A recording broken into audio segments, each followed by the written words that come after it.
Welcome to tonight's lecture, The Making of a Virtual Arcadia. My name is Rachel Morrison. I'm the Audience Development Manager of Marble Hill, and it is a delight to work with the fantastic Pope's Grotto team to be able to share this absolutely super piece of work. So it's with great delight I get to introduce the wonderful Judith Hawley. Thank you so much, Rachel, for hosting this event for us, and welcome to all our audience members. I'm chairing the session, and my name is Judith Hawley. I'm a Professor of Literature at Royal Holloway, University of London. I'm also a trustee of the Pope's Grotto Preservation Trust and of the London Luminaries. Some of you will have come to our Luminaries talks before, so if so, welcome back. You have a good idea of what to expect. In a moment, I'll introduce you to Professor Paul Richen, and he will talk to us about the research that went into the creation of his virtual reality experience of a visit to Alexander Pope's lost garden in Twickenham, as it would have appeared to visitors arriving by boat in 1740. It's a marvellous achievement, both highly technical and magically absorbing, as I hope you'll agree. And some of that magic is also created by the commentary written and performed by storyteller Giles Abbott. We're very grateful to the support from the National Lottery Heritage Fund and Arts Council England, which made this beautiful creation possible. Now, this session is slightly different from our Luminaries talks in that it's a companion to a video of Paul's virtual Arcadia, which we hope you'll have watched already or will shortly do so. If you haven't, the talk should be of interest, but it will be even better if you've done your homework. Those of you who are watching a recording of this talk will find information about opportunities to view a virtual Arcadia on the Pope's Grotto Preservation Trust website. Keep checking back for information because we have various screenings coming up in the future. You'll also find there updates about the amazing real physical restoration of Pope's Grotto, which is taking place this summer in summer 2022. And we'll be welcoming visitors back to our new and shiny grotto in autumn 2022. Let me now at last introduce our speaker, Professor Paul Richen. He's a registered architect and a pioneer in the field of the virtual recreation of historic structures and cultural landscapes. He's also created a version of William Beckford's Ride and Ralph Allen's Garden in Bath. He's going to talk to you now about the research carried out and the discoveries he made with his team of citizen historians. Looking at historic maps, contemporary accounts and riverine, garden and local architectural history, we will learn now how this extraordinary glimpse of 18th century Twickenham came to be. Over to you, Paul. Thank you very much, Judith, and good evening, everybody. What we're looking at here is part of my reconstruction of Pope's Garden as it was towards the end of his life in 1740. That's after about 20 years of development of the garden. And the building in front of us is called the Shell Temple, which we know existed because it appears in several documents. Looking through it, there's a little patch of light. Can you see just there by my pointer? That's the River Thames, and it is visible through the arch, which led to the tunnel, which led to the grotto, which led to his front lawn, which led to the river. And if you position yourself just right, as we are here, you can see through the tunnel to the river and occasionally see a boat sailing past. Other items in this image, there's a shell work arbor designed by Kent and a piece of antique Roman marble, an altar. Now, to make a reconstruction like this, we need a vast amount of information derived from maps, from correspondence, from printed documents, and from all kinds of images. And I'm going to take you through some of that material and show you how it contributed to the overall project. Now, I'll start by talking about the problem that the trustees of the grotto face. The grotto is being restored and will be open to the public from the summer, but it lies here. This is an aerial view of Twickenham as it is now. It lies buried underneath the school, and the entire context that it used to have of Pope's Garden, that green area there, and a very beautiful waterway here are completely lost.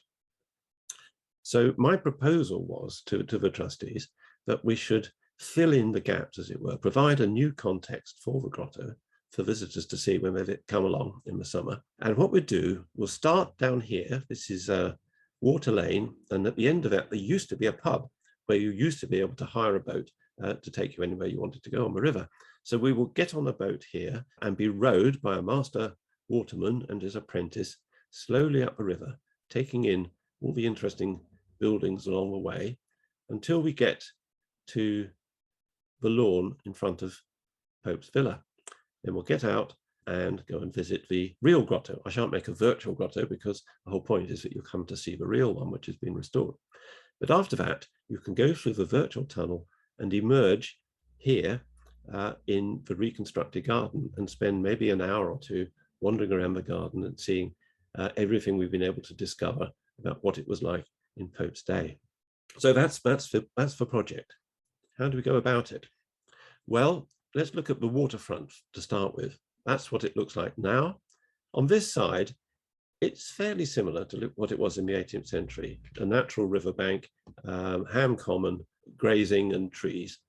But on the other side, where the villa used to be, it was just about here, this landscape is completely submerged in rather low-grade 20th century buildings. I think along this stretch here, there's only one 18th century building surviving, though there are a few more in the village down there.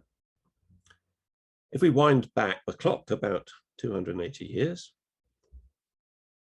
what we had was this. This is Tillerman's well-known panoramic painting of Pope's Villa, which is here, and the river on which it was situated.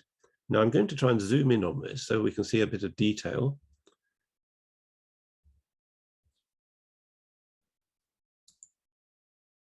Let's look at the foreground first of all.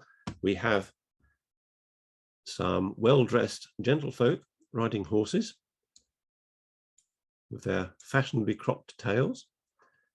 This gentleman appears to be negotiating for a very small fish from two fishermen here. Notice quite completely different kind of style of clothing between the two. Here's a group of 5 labouring men in harness, pulling on a rope, and on the far end of the rope, if you follow it, is tied to the mast of a barge with a square-rigged sail. So these people are man-hauling the barge up the river. If we look on the river, well, there's all kinds of things going on here. It looks like a wherry with looks like a rowdy drinking party being rowed by 2 oarsmen. And here is a much more dignified vessel, a salop with 4 oarsmen and a steersman at the back, and the passengers in the little cabin. These are wherries. There's a wherry with a little cabin on it.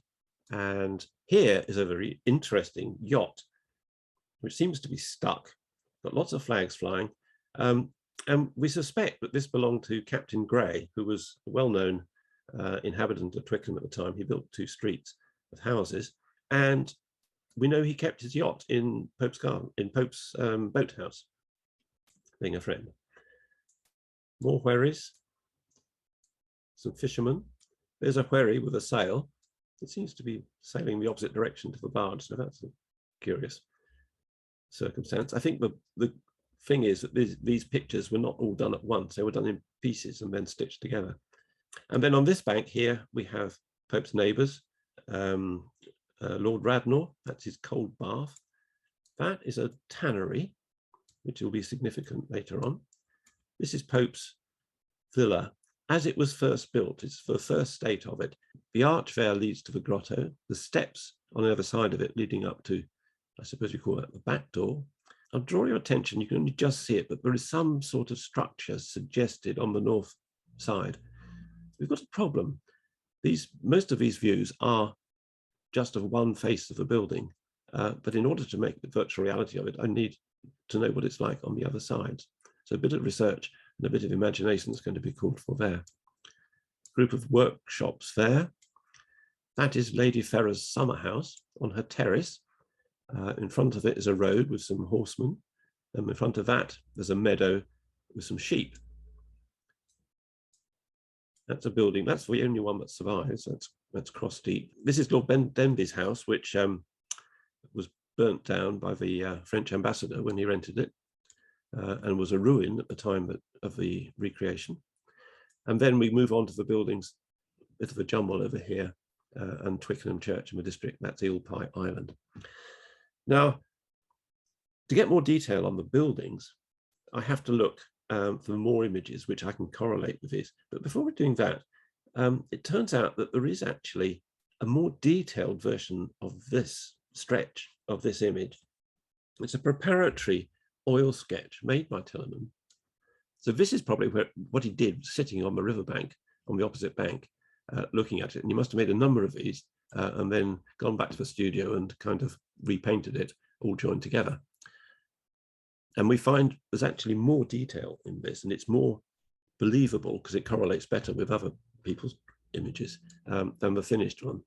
So here is the pub that I was talking about, the Bull's Head, and you can see a cluster of boatmen there ready to be hired. So that's where we're going to start the virtual experience.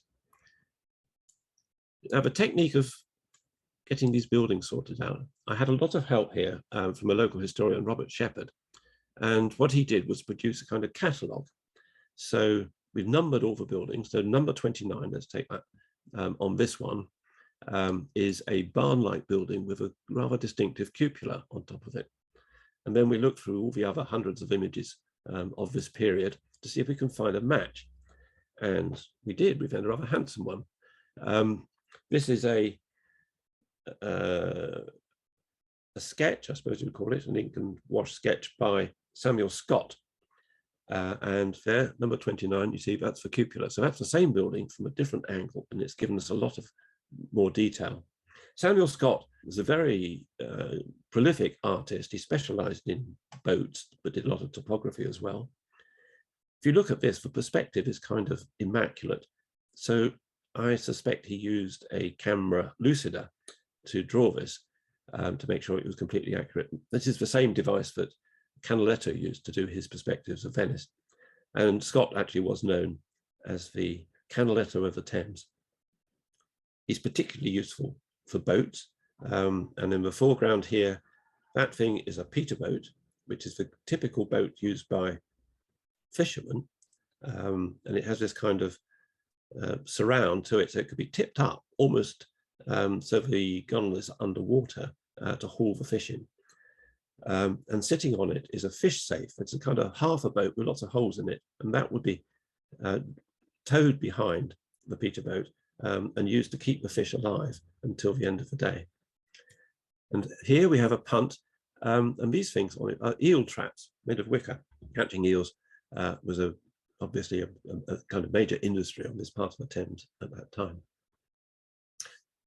Samuel Scott, he's done other images of Twickenham because he lived there for a while. This is a very fine one, which is of the other end, the downstream end of Twickenham village. So the church is over there. And this is a surviving pub, the White Swan, so you can go there. But this is interesting because it's got another boat in great detail, which is the Barge.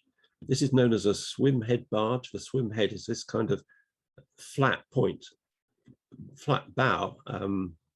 It's not pointed like a normal boat, it's sort of flat like a punt. And it's got a sprit sail, which is this arrangement here, where the boom hasn't yet been introduced to England, but sails are rigged like this, with this heavy wooden spar tensioning the sail. This one has been brailed up so that it's not actually functioning at the moment. And other details we can see here, there's a little winch for pulling the mast up because it has to be lowered to go through bridges. Those look like quanting poles for pushing it along when there's no wind. There's a cabin at the back with a tiller, a very long tiller over the top, and this enormous rudder because there isn't much steerage for a slow-moving vessel like this, so it needs a huge rudder. So that's on boats, but then there's quite a number of others. There's wherries. Where am I going to get the detail for making a 3D model? Well, in the case of a wherry, we're very fortunate because Mark Edwards at the Richmond Bridge boatyard specializes in reconstructing 18th century boats. He built the Gloriana for the Queen's Jubilee, and for his own hiring out purposes, he built this, which is a wherry as it was used, very absolutely typical wherry of the 18th century pattern. with the detachable mast can be arranged with a sprit sail on it if wanted. He was very kind to let me photogrammatize this boat. But for others, I had to go to documentary sources. But fortunately, there is an absolutely extraordinary document. The set of about 70 plates engraved by Frederick Chapman. Frederick Chapman was a very, very interesting character. He was born of British parents in Sweden. He trained as a shipwright and traveled Europe. He spent a long time in France, where they tried very much to keep him there. He was so good. He went to England and took so many notes about everything he saw that they arrested him as a spy. He was finally let out and he went back to Sweden, where he was employed by the King of Sweden and eventually became the first serious naval architect and ran the naval dockyards for Sweden. And quite late in his life, he took a 3-year sabbatical to engrave these 70-odd plates of every ship and boat that he'd come across, both in Sweden, his own designs, other people's, and in other countries. And though he does ships of the line, enormous warships, he also includes small boats. And this particular plate here has just what I need, a shallop with 8 oars, which we can put onto the River Thames. That would be absolutely typical. And other plates have exactly what you need for a barge and a wherry, and indeed for Captain Gray's yacht. So this is a miraculous source. Moving on to land transport, we know that Pope liked getting about the countryside, visiting his noble friends, his gardening friends, like Lord Bathurst, who was building a garden in Cirencester, and Ralph Allen, who was doing another one in Bath. And he got there by what he called his chariot. And a chariot, I think, is roughly the same design as what later became known as a postchaise, which is like this. So this is a contraption of wood, certain amount of ironwork and leather, and a bit of rather expensive plate glass making for windows. And you notice it doesn't have anywhere for the coachman to sit. The arrangement with these things was that you put 2 horses onto the splinter bar here, and you hired not only the horses, but a postilion to sit on one of them and drive the whole entourage around. These were very popular compared to later coaches, because the absence of a coachman sitting here meant you got a much better view of where you were going. If you ever read Tristram Shandy, you'll find he has an account of using one of these things in France, where he had to hire horses and a postilion at every pub along the way to get through the countryside. And I should think that's what Pope did. He wasn't allowed to keep a horse, being a Catholic.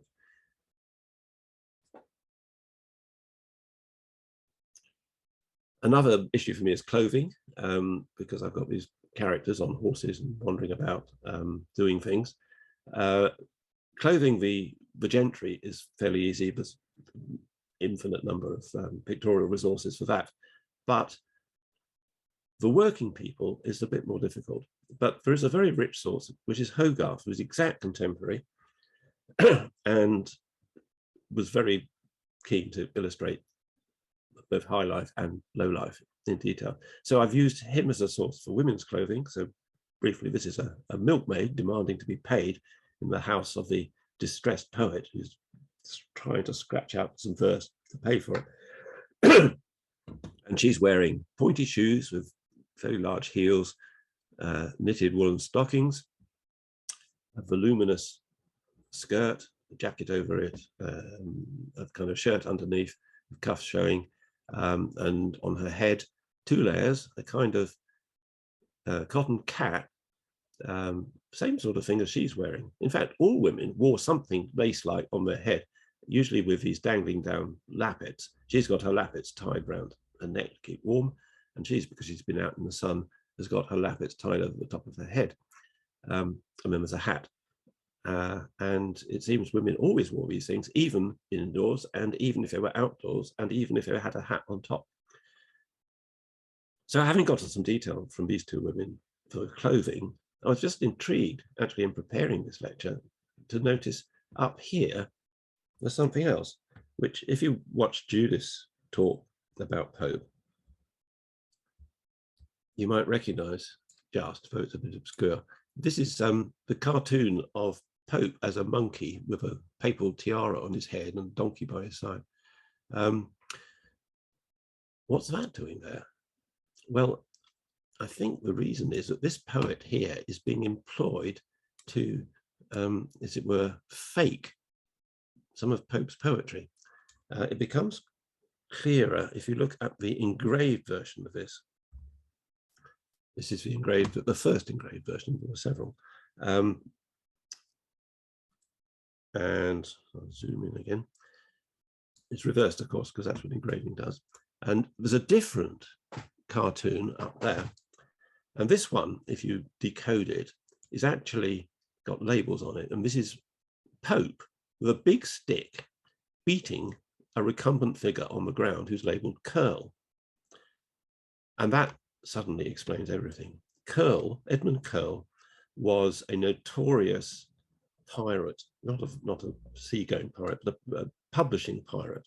He published books in London, the contents of which he ripped off from anybody that he could lay hold on. He published endless amounts of Pope's poetry and correspondence without permission.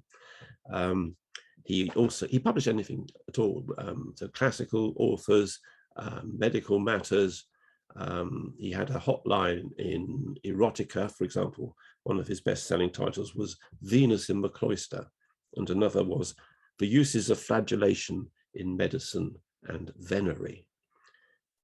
The Pope was not at all amused by being ripped off in this fashion, and on one occasion went with his own publisher, his official publisher of Homer, to a pub and invited Curl for a drink.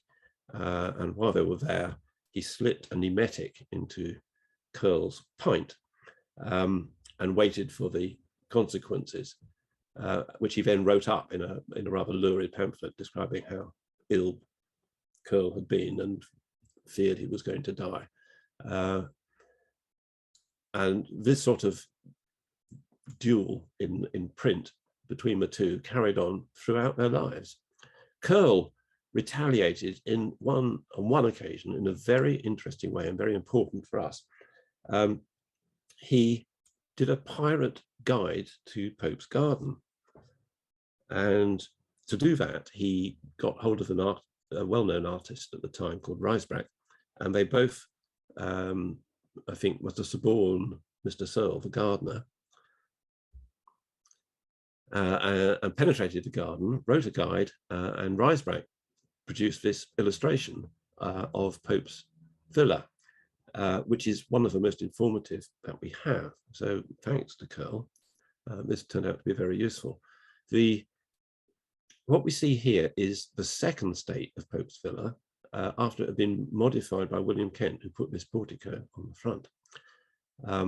More interestingly, perhaps for me, is that on the side, it is now absolutely clear that there's something going on there. So there's a two-story structure with columns, entablatures, and what looks like a pediment. In fact, looks as though it might be a curved pediment on the top. Other things going on here. Those things are cold frames of the early 18th century style. That's Bounce the dog. Those are the neighbouring buildings, which we'll see in various other illustrations as well. So, what else can we get from here? Oh, from Curl's guide. The guide, unfortunately, is completely lost. I think he probably used very cheap paper, and most of his publications have just crumbled away. But this thing has been reprinted so many times, it has survived. However, in one of his many volumes of pirated Pope's poetry, he printed an advertisement for his guide and a summary of it. And he mentioned some things there about the garden that we haven't heard from any other sources. For example, that it contained a dancing Venus in the leaden taste, an obelisk, which we do know from other sources, and a summer house containing a bust of Dryden. He also gives us the interesting information that Searle the gardener said the whole shooting match had cost £5,000, which is the total profit that Pope had made from his Homer, and that's about 1.2 million in today's, well, rather last week's money. Now I think we can move on to, well, I've got to reconstruct the villa in the round, as it were. There's a couple more images of it. This is one made just after Pope's death, from a slightly different angle. We see this wall is all blank, and the lawn has changed its shape. It's now got these quadrant hedges, classical figures on terms, and a pair of arbors. And we've got documentary support for these things being there in Pope's lifetime. For example, there's an inventory made just after he died of things in the garden, and it mentions 4 busto antico on terms, so there's those. And there's some correspondence in the 1740s between Pope and Ralph Allen in Bath, where Pope is asking for rustic stone to build his arbors with. So that must be what those are. There's one final original image. There are thousands of images of the villa, but most of them are copies of other things. But I think there's only about 4 or 5 original images which were done from the villa itself. This one is a mystery. It's in Orleans House Gallery. Nobody knows who painted it or exactly when, but it must have been shortly after Pope's death, because a long time after the villa was extended. And what we see here that's different is the willow tree, sort of now half grown. And I think that's the first appearance of the famous willow tree in any image. And over here we see another view of these workshops, which corresponds very exactly with the earlier images. To deal with the structure on the north front, whatever it might have been, something with columns and a curved entablature, we know that Pope had a meeting with James Gibbs, the architect, in a coffee house round about 1719, when he was just starting work on the house, and was offered some drawings. We don't know what they were. The house itself is certainly not Gibbs architecture. It's got far too many architectural solecisms in it. But it is possible that he provided Pope with some drawings which might be useful to add some ornamentation to his north facade. So that is the theory. We've got to put something on it. So I've taken that Surliana of Gibbs, extended it to 2 stories and turned it into this thing, which when you visit the villa in virtual reality, you'll be able to see in its fully worked out detail. Moving on to the garden itself, we have 2 really useful documents. The first is this, which is the plan made by Searle, Mr. Searle the gardener, after Pope's death. Searle scratched a living by letting people visit the garden and selling them a little guidebook that he'd written. It's mostly about the grotto, but it includes this plan of the garden. Now, Searle is obviously not a very good draftsman or surveyor, so this plan does not actually fit the shape of the garden very exactly, and the angles are all wrong. So I imagine that he probably paced it out, or possibly used a surveyor's chain to measure the distances, and then drew it on a rectangular piece of paper. So he's had to force it basically into a rectangle. And the distance and arrangements are right, but the angles are probably mostly wrong. He has provided a key and some explanations. So, for example, that's a house, the tunnel, the road, the shell temple, which is what I showed you in my initial slide, and we'll see some more of that. A mount, a grove, which Pope would refer to as a quincunx, a bowling green, 2 smaller mounds, and then up here, the obelisk, monument to his mother, and other things. Over here, very undetailed, kitchen garden. This is a stove. Now a stove, that's a hothouse, must have been where Pope grew his pineapples. A vineyard, quite an extensive one, a lot of vines in it. And down here, that's labelled as orangery. Now that means if you've got an orange tree to put out your oranges in the summer, you've got to have somewhere to keep them in the winter. So that's a problem to be solved. I decided to divide up this stove into compartments and have one unheated one to keep the orange trees in the winter. Those are the labelled things. These squares are either statues or urns. The round one I will take to be a statue. That's going to be the leaden Venus. And there's some others identified in the inventory, so that will be Mercury. That will be Isaac Newton. Things which are there but not labelled, they've got these two circular things which are shaded. Now, the shading also around here, we know that Pope hired or borrowed some workmen from Richmond, who was working at Marble Hill, to build a turf theatre, which would be a kind of raised platform or amphitheatre shape at the end of his garden. So that shading is probably it, and the obelisk was planted on it. So if shading means changes of level, Richmond is turf cutting, I think we can interpret those two as sunken grass cabinets. And then there's this one here, rather bigger. And I have rather tentatively made that a pond because there's got to be some water for this garden. And that would be a very natural place for it to be. Finally, there's this little something there of some columns. And I'm going to try and make that the summer house containing the bust of Dryden that Curl mentioned. The second document that is of such importance is this. In the British Museum, it's a pen and wash drawing by William Kent, very typical, in fact, one slightly more full than many of his garden sketches. He's included himself, there he is. You can tell it's him because he's carrying a palette and some brushes. And the man next to him, short stature, humpback and a stick, that must be Pope himself. That's Pope's dog, Bounce. This is a statue, a bust. We can tell it's a poet because it's got a lyre on the front. And by the looks of it, that must be the blind Homer, who of course basically paid for the whole thing. This is the shell temple. It's got 8 columns as in the plan. And there is the arch of the grotto leading to the tunnel to the grotto. Above it, there is an inscription, which we know from one of the very few written sources exactly what that inscription was. And you can just see a boat on the Thames seen through the grotto. These are typical Kentian rockwork structures. So very likely were there. The altar, that's likely, we know some of Pope's friends were sending him bits of marble from Rome.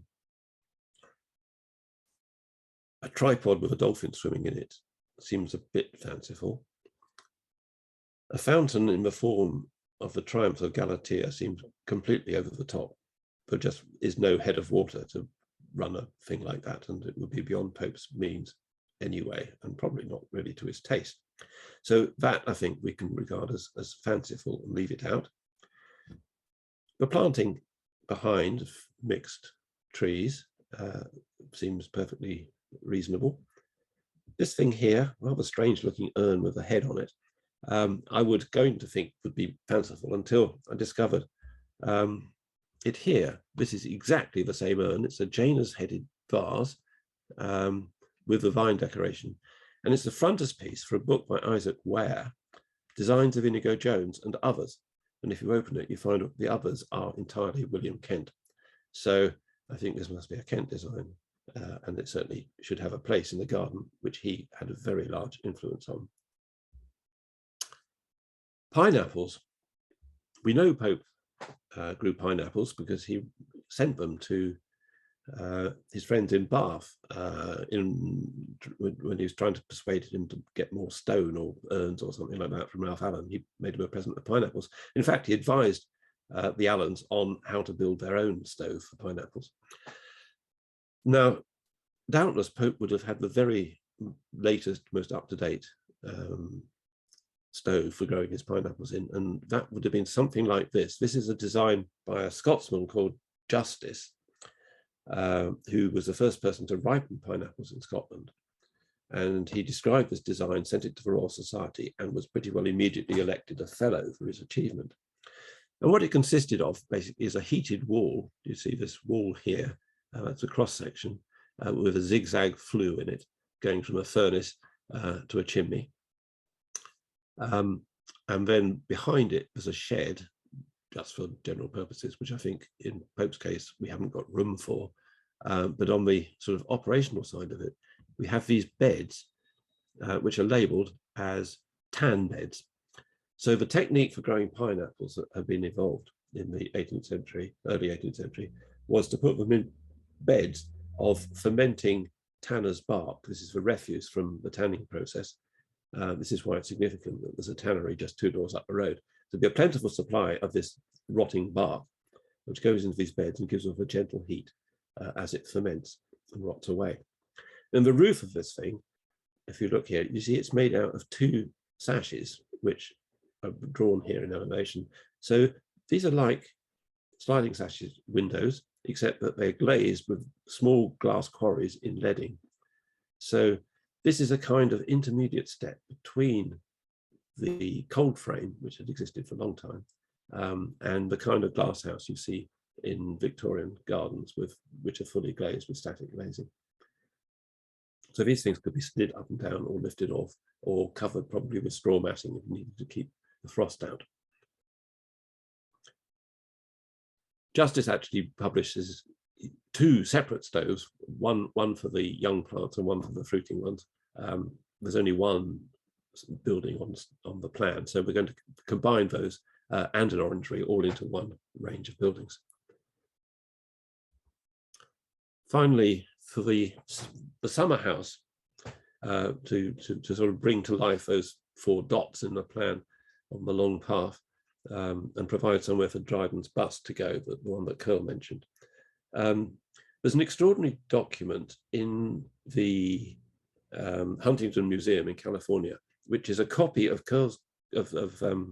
Searle's guide to Pope's Garden with extra illustrations. Somebody has been doing a garden tour and has made sketches of garden buildings. Now, there's about 5 of these, and they certainly can't all be in Pope's Garden, but it is possible that one of them was, and this is the most likely. So I've taken this sketch and built that as the summer house for Dryden to house Dryden's bust. To put this all together and to actually start building in 3 dimensions, we actually have to make things fit, as it were. Searle's plan, unfortunately, doesn't fit the geography that's known. Tony Beckles-Wilson, and the late Tony Beckles-Wilson, a very energetic local historian, worked out the exact location of the garden by studying manorial records. And it was between this road here and that green line there, and that road and that road. So we know exactly, but minus that corner there with the green line. Searle's plan doesn't fit that. So it needs to be squidged a bit while preserving the essential relationships in it. First step is to scale it that way, then becomes a bit too short. So, well, that's actually not a bad thing, because the obelisk, so yes, the obelisk on Searle's drawing actually kind of sticks out into the road behind, which I'm sure didn't actually happen. So by shrinking it that way, it also shrinks this way and fits a bit better. And then I've had to twist this end of it round a bit. We know the tunnel alignment is there because that's still surviving. And this path here has to line up with the Shell Temple so that you can look back down the ramp, through the tunnel, and see the river. Are there any other sort of essential? I'm then going to redraw this basically to fit the actual site boundaries, but while preserving the important things. What are the important things though? Having studied this plan a bit, I realized that there was actually a very strong geometrical diagram underneath it all, which makes you think that probably Pope, when he started off, had some pegs and lines and started marking out significant points. And the significant points are basically where he's put urns and statues. So there's a point there, pair of things here, something there, and the obelisk at the end, and similarly on the other line there. Then there's this sequence of spaces. There's a kind of rectangular space here, big circular one where the bowling green is, a smaller rectangle here, smaller circle. It's a rather theatrical kind of composition, and actually quite typical of Kent. There are several gardens of his where you can see that kind of sequence of spaces and then some kind of closing in and another space opening up beyond it. So taking all that into account, I've redrawn the plan with all the essentials there and preserving those kinds of important alignments. And that's what is going to be used to build the virtual reality. Finally, the planting becomes a sort of big issue because there is absolutely no, or almost no, documentary evidence and nothing visual, except that it was a kind of complicated tangle that you couldn't see from one end to the other. You could get lost in these wildernesses, though if you look, you see that there's serpentine paths on that side and straight paths on that one. So variety is everything. There's a little bit of everything you could think of here. We have to look at other gardens that Kent had a hand in, and by far the best is Richen in Oxfordshire, which is a well-preserved Kentian garden,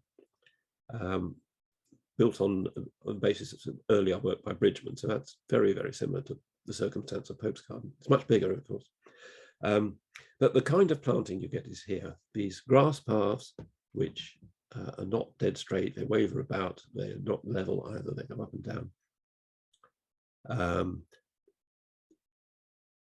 Spaces, closure, open spaces opening, light and shade alternating, eye-catching statues or sculpture or urns at important points. And the planting itself, well, shrubbery, basically small trees and big ones, native species, and very often the beds edged with low-growing evergreens, laurel or holly or box would be the typical things. So that gives some idea of how to plant it.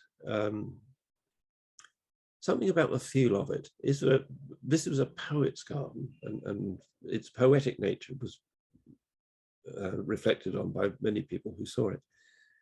Can you find a contemporary poet's garden? Well, there is one which does have some similarities. And this is in Hamilton's garden at Little Sparta, outside Edinburgh. And it has some of the same characteristics of very complicated plan, lots of things going on, no way that you can take it all in at one glance, informal kind of rich and informal planting, rough grass paths, classical references, sculptural objects, and lots and lots of inscriptions. So if you want to get the kind of modern notion of what this garden might have been like, I'd go to Little Sparta. So putting it all together, I drew a map of everything that had to be in or had been discovered in the researches. So the background is the sort of earliest comprehensive map, which is accurate, which is the 1860 first edition Ordnance Survey. These yellow roads are the ones which existed in 1740. There is the redrawn garden. The buildings that we researched, well, the green ones are survivals. The red ones are ones which we've discovered from other documents, from images, basically. And with a bit of help of maps, particularly the Thames map was quite useful. And the colouring on the river, well, this kind of pink area is the intertidal zone as it was then. There's a whole other story about working out what the tide levels were in the 1740s before the old London Bridge had been demolished. And the garden as assembled, I will show you last of all. So This is a bird's eye isometric of the assembled garden. Villa here, the ramp from the tunnel goes there. That's the Shell Temple, the mount, the stove, the first quincunx, bowling green, the vineyard, kitchen garden all the way down here, separated from the rest by espalier fruit trees,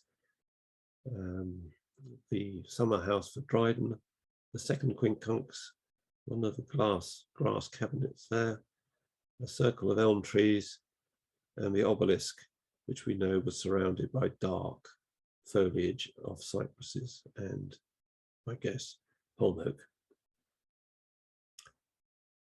So that's the story of how this thing was all put together. Thank you so much, Paul, for that. Do you have one more slide for us? I think there's some information you can give us.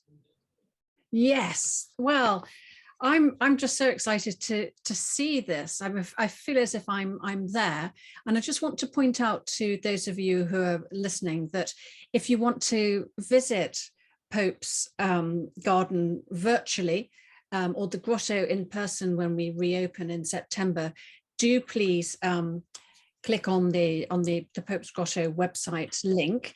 And if you want to help our work further and you want to make a donation to our charity, please donate via the website. Ka-ching. So we do have some time for questions, and there have been some really fabulous questions in the chat. I'm going to pull some of those out. I mean, there are lots of comments from people who've just enjoyed the step-by-step way in which you've demonstrated how you did this research work with building up this sort of really solid layer of knowledge, and people mentioning other critics and experts on Pope, such as the wonderful Mavis Beatty. And so let me pick out some of the questions, Rich, that I think have exercised people. One is, let's begin in sort of downtown Twickenham, and we're getting on that boat. You talked about how you researched very precisely how the boat was constructed. Can you tell us how you decided at what pace the boat would move? So when we're taking that trip with you and with the wonderful Giles, are we moving at the right pace? Yeah, this project started for me by actually being rowed in a boat by Angela Kidner and Mark in a boat. It wasn't exactly that wherry, but a very similar one, from his boatyard all the way to the villa. So I got a very good impression, and in fact I videoed a little bit of it. So the way that the boatman rows, and the way he folds his feet under his seat in a way that is not approved of by naval authorities, is all taken from Mark, who is actually a liveried boatman, and so it's as authentic as you can make it. Right. So we have that sort of personal experience and sort of expert knowledge of a man of the river, as well as the kind of archival work. And another question about the evidence: has any work been done to analyse the grounds of St Catherine's School, which now sits where the garden would have been? Have there been any surveys or excavations which give us any evidence? I think there was a tiny little bit, but I can't remember exactly when it was done. I did look into that, because obviously it would have been very interesting if there had been any archaeology. And I think the only thing that was discovered was a kind of second grotto that had been built on the far side of the garden by one of the successors, but absolutely nothing of Pope's age survives. And are there any of Pope's trees surviving now? No. No. I think there's a stump of the willow. There's a funny thing which rather looks like a fossilized elbow, a giant elbow, sort of Gulliver's elbow, that's in the grotto at the moment. Yeah, people have been very interested in Pope's willow trees, and some people have thought that Pope introduced the willow to Britain. He didn't, but so famous were they as a sort of mark of Pope that Turner took some cuttings from the willow trees and planted them in his garden at Sandicombe Lodge. The colour scheme of the garden is something that's attracted questions. You've explained really that why it is that you decided on the planting based on the evidence, say, of Rousham and Kent's other gardens. But Pope, we know, was really loved colour, and the vocabulary of his poems is incredibly rich in colour. Do you not think that he might have had more flowers, more seasonal flowers, perhaps? He might have done. I really don't know, but I wasn't able to find any reference to specific plants. At a late stage, I had the project reviewed by a horticulturalist who was very knowledgeable about Twickenham nurserymen and that sort of thing. Mm-hmm. And she suggested, well, even if Pope didn't have flowers, his gardener would have had some. So we've put some foxgloves and things like that around the gardener's cottage. But in general, it's green and shades of green, right? Which I prefer to frequently. But it is entirely possible he had more flowers. What Marvell calls green thoughts and a green shade. So yes. The gardener had his own gardener and his own garden. And was John Searle the only gardener? I mean, could he really have maintained such a beautiful? No, he couldn't possibly. Mm-hmm. No, they must have brought in extra help, probably quite a lot. Mm. It's 5 acres. That's 5 people would have been more the thing. And how would the lawn have been maintained? That close. Well, I'm intrigued by that. The noblemen's gardens are scythed, and there's pictures of the scythers in Chiswick and other places like that. So it's possible that he would bring in labourers to cut it every now and again. Mm. But he was an economical sort of person, so I think just as likely he would have borrowed a sheep. As it happens still to this day in Bath, there are bits of grass outside the crescents which are kept neat by sheep, and King's College in Cambridge actually does the same thing. Yeah, so. they have cows, don't they, King's? Yeah, they have cows there all the time, wandering around rather wonderfully, and geese, the birds also. Yes. Well, we know he had chickens, and he might have had some ducks. I was very struck by how the Searle's plan doesn't show much of the kitchen garden, and does that blankness signify the status that the kitchen garden would have had relative to the more formal garden? It puzzles me that. Presumably, the status it had in Searle's mind is a significant thing here. But Pope seems to be pretty keen on self-sufficiency. And we have this poem about piddling with his broccoli. Piddling on broccoli, yes. Yes, that's right. So I can imagine Pope proudly showing off, look, come and see behind the scenes, rather than screening and veiling them. Yeah, so it's a mystery why there's so little there, but I'm sure it had to be a much more interesting thing than just a blank strip. And why was the kitchen garden located on that side, do you think, rather than elsewhere? Is there something about the orientation of the garden that makes that side better for delicate plants? Well, on the south side would be less, it wouldn't be overshadowed by the trees in the garden, so I would think that would be yeah. And we know about the pineapples, and you've got the best research on the pineapples. Tell us a bit more about the cold frames. What are the cold frames, and why would they have been on the riverside? Because they look like a less decorative. They are a curious thing, because they're actually covering up the windows of the cellar, which must have been a bit of a nuisance, because I guess one side would be the kitchen and the other probably was his bath or something like that. What was going on there? Well, maybe he started trying to grow pineapples there and found it didn't work very well and moved them to the stove. The cold frames could be used for bringing on all kinds of small plants, salad crops and things like that. They were used on a much more extensive scale for growing melons and cucumbers and things like that. But those would have been placed on big heaps of horse manure to keep them warm. And sticking horse manure down the kitchen window doesn't seem very likely. Not what you want at all. Yeah, so and they disappear in later versions of the villa. So I guess they weren't very successful, whatever they were. Yeah. Let's think a little bit about the villa. We've had some interesting questions about that. First of all, about the fact that Pope, being a Catholic, you mentioned that being a Catholic, he couldn't own horses. He also couldn't own land. So the land is rented. it seems odd to us nowadays that he'd be able to build his own house on a rented piece of land. Well, I don't think it was at all unusual. Vernon, his landlord, rented out land all over the place, which was built on, so yeah, perfectly normal.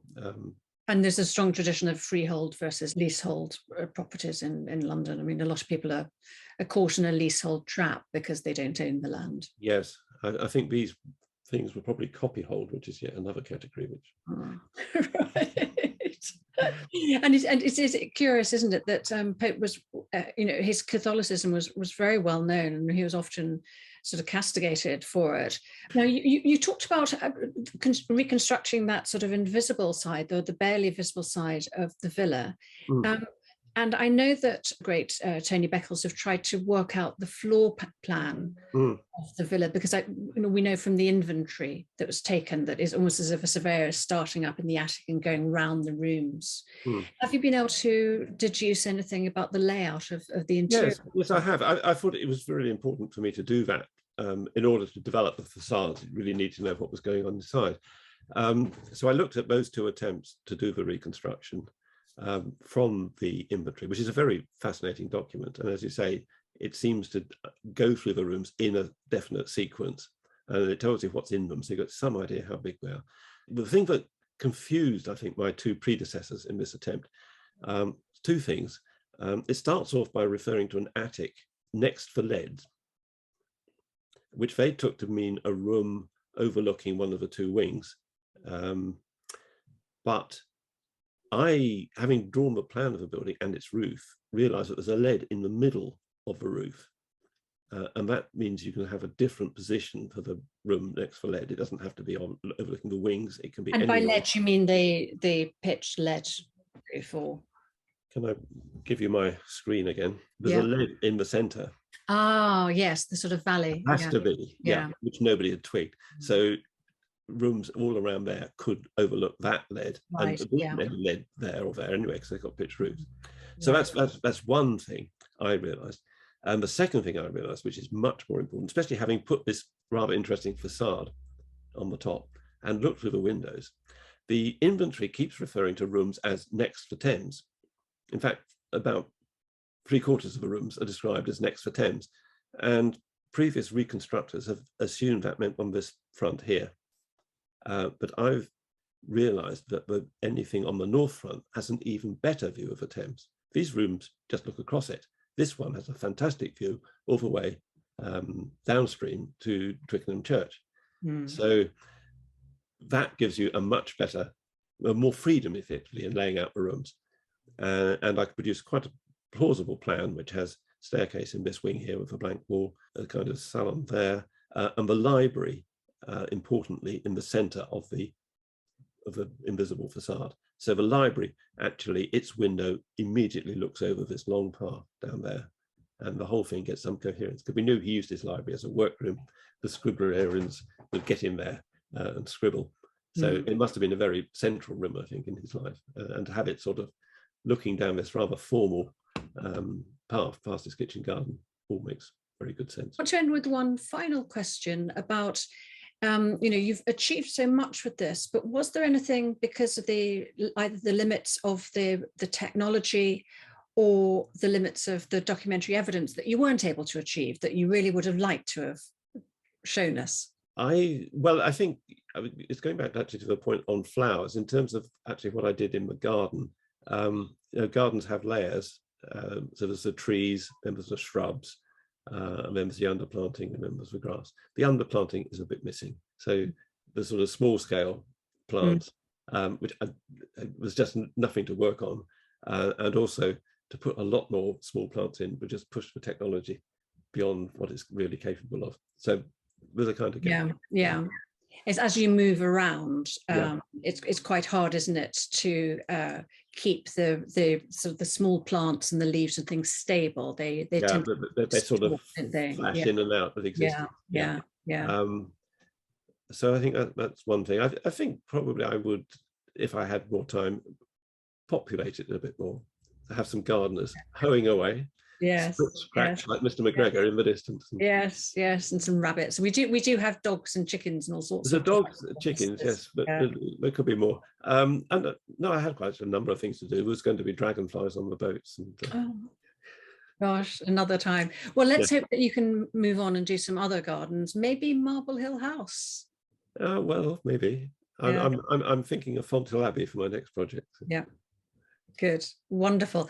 And just a last question that somebody has asked about whether or not it's going to be possible to see a full version of a virtual Arcadia, but also we want people to see the interactive version, not just a static video. And there will be some more public events and screenings. So please do check back at the Pope's Grotto website, and as we set up more events, more screenings, both live and online, we'll let you know there. Thank you so much, Paul. And thank you to our wonderful audience. It's great to know just how many interested and interesting people there are out there. Thank you and goodbye.